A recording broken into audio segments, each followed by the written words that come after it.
In the previous video, we learned how to use the text area widget. Now we're going to step into something that feels much closer to a real application. We'll build a simple login screen using panel. Let's start with the first part of our code. Here we create two input fields. The first one is a regular text input where the user will type their username. We give it a clear label and a helpful placeholder so they know exactly what to enter. Right below that, we add a password input.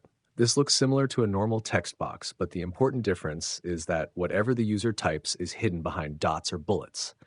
This is exactly what we expect from a login form. Then we place a login button underneath. Visually, this button clearly signals that it's the action the user should take once they've entered their credentials.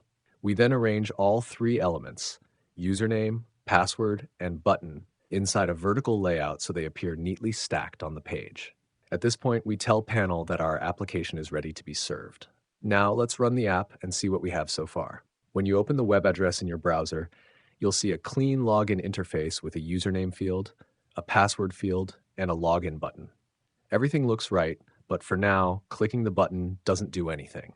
We've created the objects, but they don't yet have any behavior. So let's continue and make this login screen actually work. Next, we create an output area below the form. This is where we'll display messages to the user, for example, whether the login was successful or not. Then we define a function that runs when the login button is clicked. Inside this function, we read both the username and the password that the user entered. We then check if both values match the expected credentials.